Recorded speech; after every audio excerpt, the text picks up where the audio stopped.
Greetings, mortals and minions alike. This is Skeletor, the overlord of evil, the master of Snake Mountain, and now a blogger? Nyahaha. I must admit, I'm new to this whole blogging thing. It feels a bit exposed, like standing in front of Castle Grayskull without my Havoc staff, just waiting for that muscle-bound fool He-Man to show up and ruin my day. But hey, even an eternal villain like me has to step out of his shadowy comfort zone sometimes.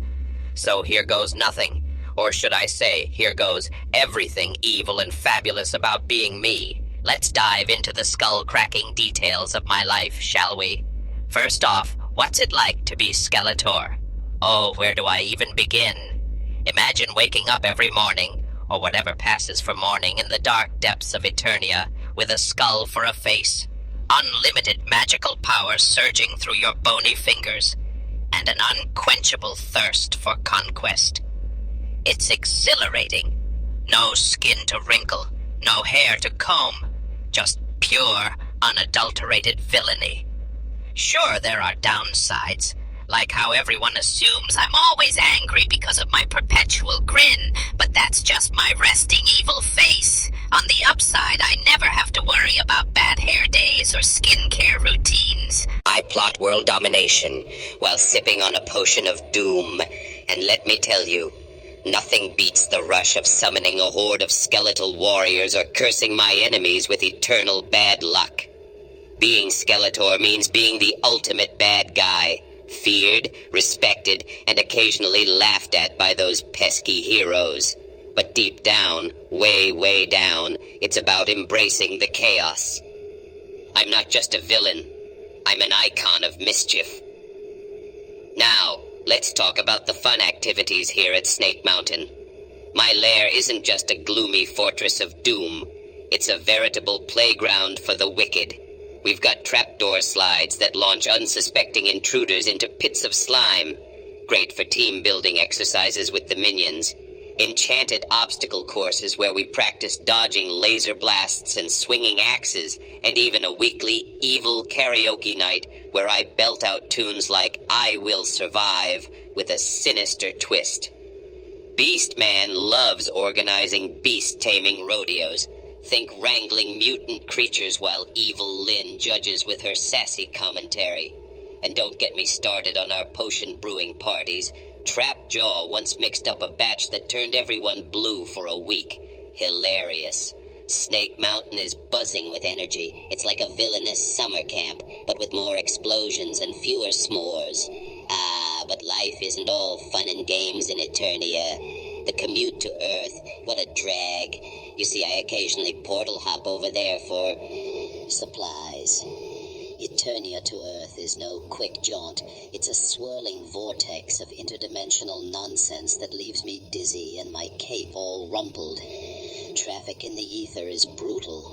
Dodging asteroids, avoiding time warps, and dealing with those annoying cosmic toll booths run by interdimensional bureaucrats. It takes forever, and half the time I end up in the wrong dimension, like that one time I landed in a world full of talking cats. Exhausting. But oh, it's worth it every once in a while for this little falafel place in New York City. The crispy chickpeas, the tahini sauce that drips with flavor. It's like evil in edible form.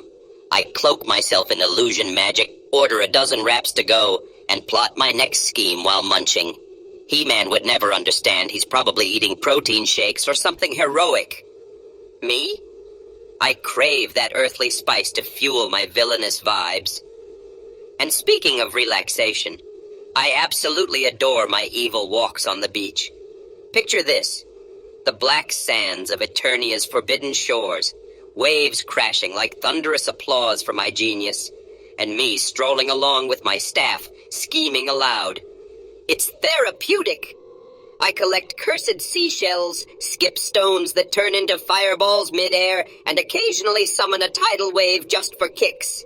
No romantic sunsets here. I prefer stormy skies and lightning strikes. It's where I recharge, away from the minions' constant bickering, and let my inner monologue run wild. Skeletor, you're unstoppable, I tell myself as I kick over sandcastles built by lesser beings. Pure bliss.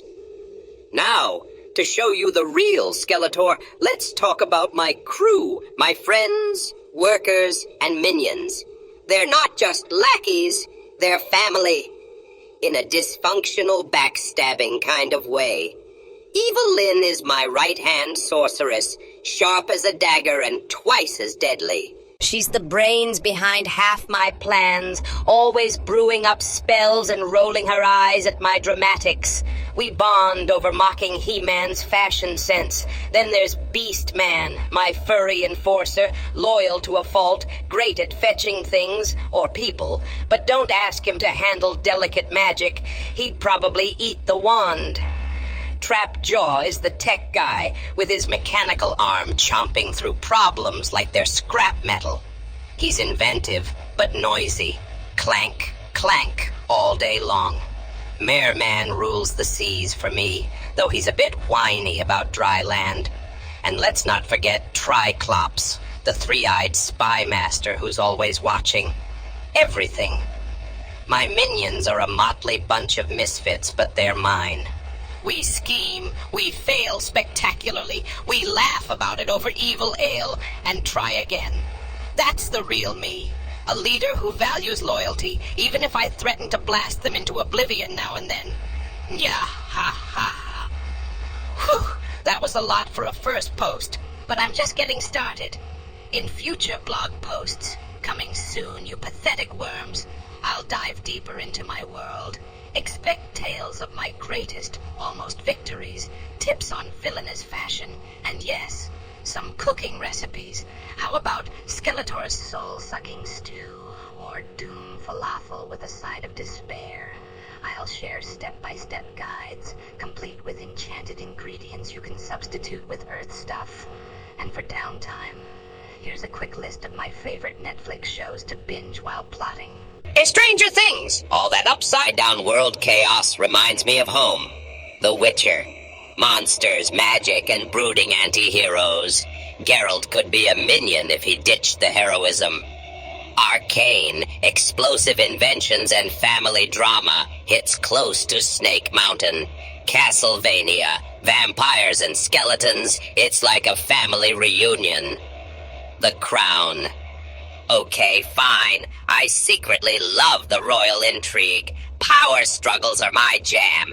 There, that's me, the real Skeletor, bearing my bony soul. Thanks for reading, and stay tuned for more. If you have questions or evil suggestions, comment below. Until next time, ya ha ha ha. Skeletor Blog 2. The eternal torment known as Beastman entry, logged in the bowels of Snake Mountain, where the air smells of failure and wet fur.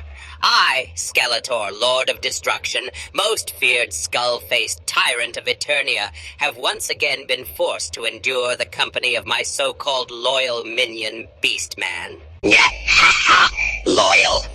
The word tastes like ash in my non-existent mouth. Let us be clear. This orange-furred, flea-bitten abomination is the single greatest obstacle to my conquest of Castle Grayskull. Not He-Man. Not that muscle-bound blonde oaf with his moral lectures. Not even Man-at-Arms and his endless parade of gadgets. No, it's Beast-Man. Look at me here. Pure, seething rage. This is the face I make every time he opens his drooling maw. Why, you ask? Because everything about him is an insult to villainy. His power is controlling animals. Animals. While I wield Havoc Staff energy that could level mountains, he barks orders at squirrels and calls it strategy. He smells like a wet battle cat left out in the rain for 3 days. Snake Mountain already reeks of evil. It makes it smell like a kennel. Every plan I devise, every flawless, genius scheme, he ruins with his incompetence. Master, I have captured the mystic gem, he howls. Then he drops it because his paws are too clumsy from all that scratching. He has the nerve to look at me with those pathetic puppy eyes when I scream at him. Puppy eyes! On a creature that is supposed to strike terror into the hearts of Eternians. Behold the beast himself. That smug lion mane, those ridiculous armor pauldrons that do nothing. He stands there like he belongs in my evil warrior's lineup. He does not. He belongs in a zoo. Or better yet, banished to the evergreen forest to argue with Triella. I have tried everything. I have hurled him into bottomless pits. He climbs out. I have threatened to feed him to Panther. Panther refuses, too stringy. I have even assigned him the simplest task. Stand there and look menacing. He stands there picking fleas instead. And yet, I keep him around. Why? Because deep in my bony core I know the truth. Without Beastman, who would I have to scream at? Who would absorb my verbal lashings so the rest of the minions don't quit? Evil requires contrast. He is the idiot to my intellect, the failure to my future triumphs. But mark my words, Furface. One day, when I hold the power of Grayskull, I will finally be rid of you. I will cast you into the deepest dungeon. Or perhaps promote you to Chief of Annoying Noises. Nya-ha-ha-ha. Until then, suffer my wrath, Beastman. It's all you're good for. Skeletor, Supreme Overlord of Complaints. Skeletor, Blog 3. Yes, I'm real. I'm like you. I promise. Snake Mountain, 3:17 a.m. Eternian Standard Time. The wind howls like it owes me money. My throne is cold. My patience is colder. Listen up, you fleshbag scrollers and screen-staring mortals. I see the messages, I see the whispers. Skeletor isn't real. It's just cosplay. AI wrote that last blog, LOL. He's LARPing harder than a Comic-Con reject. You think this is a costume? You think this skull is painted latex and this rage is rehearsed? You think I, Skeletor, would lower myself to pretend to be... pretend? I am the genuine article, bone, havoc, eternal spite wrapped in purple armor that has seen more defeat than your entire bloodline has seen sunrises. I have personally thrown He-Man off cliffs so many times that gravity files complaints. I have smelled Beastman's armpits at close range. That is not something a fake person does. That is suffering only the authentic can endure. And yes, I'm like you. I too stare into the void, and the void stares back. Only in my case, the void has better hair and answers to Prince Adam. I, too, refresh my mentions hoping for validation, only to find another He-Man wins again gif. I, too, have nights where I wonder if all this scheming is worth it. If maybe I should just move to the Fright Zone suburbs, get a timeshare on Etheria, adopt a space puppy, and stop trying to conquer a castle that clearly has better security than the royal treasury of Eternos. But then I remember... I have standards, and a floating skull face, and an allergy to losing. So to every doubter hiding behind their little blue check marks and anonymous accounts, I am real, more real than your Wi-Fi connection, more real than your last situationship, more real than the I'll text you back promise you never kept. I'm sitting here right now, Havoc staff propped against the arm of my throne, Panther snoring loud enough to wake the sorceress, and Beastman somewhere, probably eating my emergency stash of terror jerky again. I'm real, and I'm tired of explaining it. So keep doubting if it helps you sleep. Keep calling it content. Keep pretending the purple and bone aesthetic is just vibes. One day soon, when the skies over Eternia turn the color of bruised ego and the wind carries the sound of my laughter across dimensions, you'll believe. Until then, stay pathetic, stay skeptical, and stay out of my way. I have a castle to steal. Skeletor, Lord of Destruction, Supreme Overlord of being extremely real, definitely not AI. Nyahahaha.